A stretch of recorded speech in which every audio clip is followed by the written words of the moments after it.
we represent. What else? What else? Come on, come on, come on. See, just let's go. Let's dance now. It is my turn. Just won't work you out. I am ready for your action. Just won't work you out. You should cut off all distraction. It's all on you now. And just give me some reaction. Just won't work you out. Another beautiful Sunday afternoon. This is Rubbin Minds. Welcome. My name is Ebuka Obichi, and thanks a lot for joining us. We're going to be starting off the show, as we always do, looking back at the week that was, news from the headlines in the past week.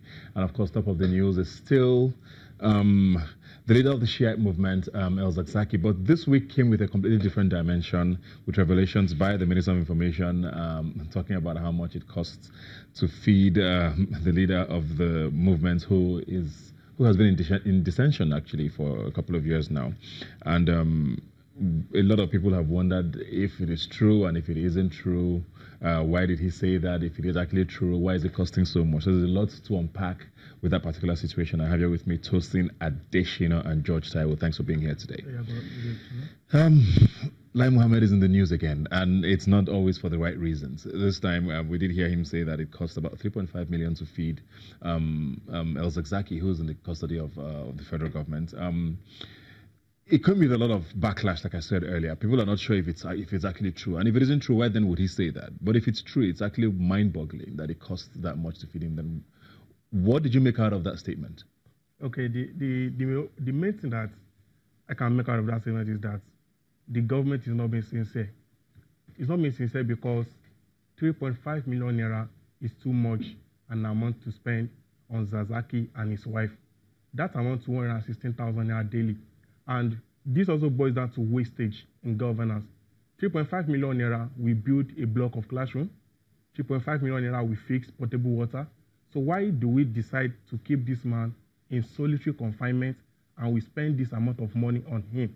It simply means some individuals are benefiting from his continuous incarceration, which is against the interests of the Nigerian taxpayers. So for government to say they are spending this amount, the best thing that I think they can do is that they should come out. They should give us the breakdown. Okay, if he's taking Melo of 700,000 in a day, we need to know.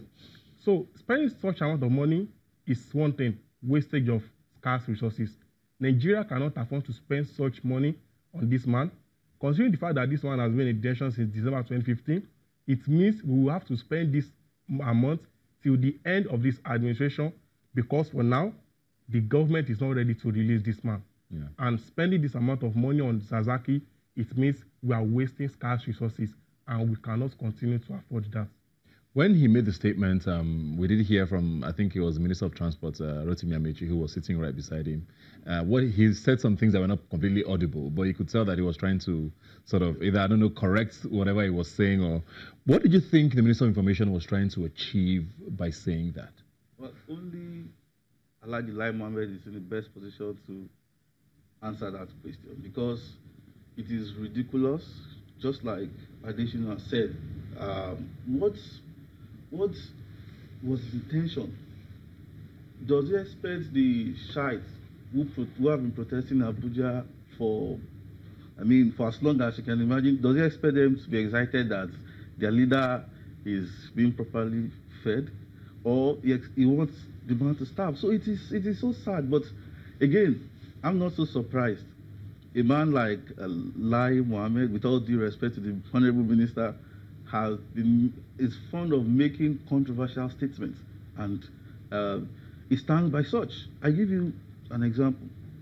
Just in September, we did a story on the plight of soldiers fighting insurgents in the Northeast.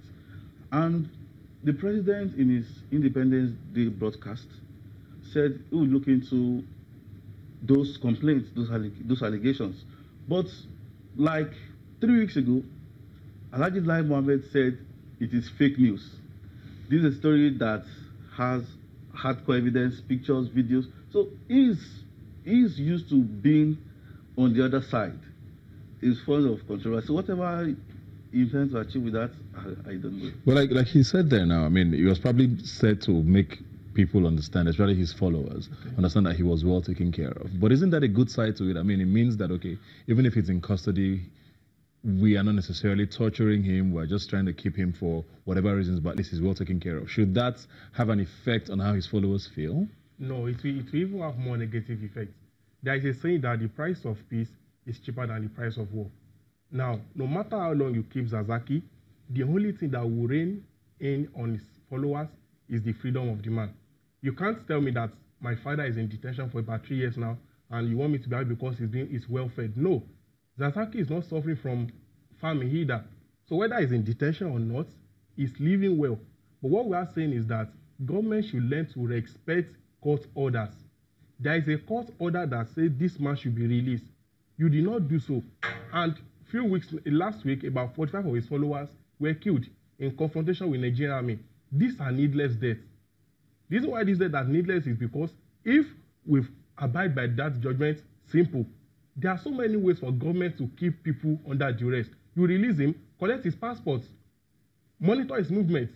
Now, their shites are fond of going on procession. Ban their processions. Okay, we are releasing you, go home. No procession. Go for your Friday Jumat, stay in your house. All your passports collected from you, you can go for medicals within the country. If federal government can release Nnamdi Kanu, why can't they release Zakzaky? That is the question. So you can't win his followers over by telling them the man is well fed. Even if you want to win them over, you can't win them over by telling them you are spending 3.5 million naira in a month. It does not really make sense. What do you think is the way out of this entire situation? Because, I mean, everybody has said free the man, free the man. Even the courts have said that. Yes. But that doesn't seem to be happening. I don't know, do we have an idea what government's intention is? We're already in a tense political time because election season is already here. Yeah. How do we get out of this? Yes, to keep on, to sustain the pressure on the government, the advocacy. It's so sad. As a matter of fact, the president tried to justify the continued detention of Zakzaky when he said that national interest won't be subjected to the rule of law, and there was a backlash. So this just gives us the kind of government that we have, the situation we are in. But it could have been worse than this. The way out is to keep on sustaining the pressure, to mount pressure on the government to obey the court's orders. Well, we'll leave that space now and move on to another continuously unfolding issue, which has to do a lot with corruption, and the Kano State governor who allegedly has collected bribes, pretty much. Like I say allegedly because nothing is still confirmed. Yeah. I think we've seen a 5th video come out this week as well, and we're supposed to get 13.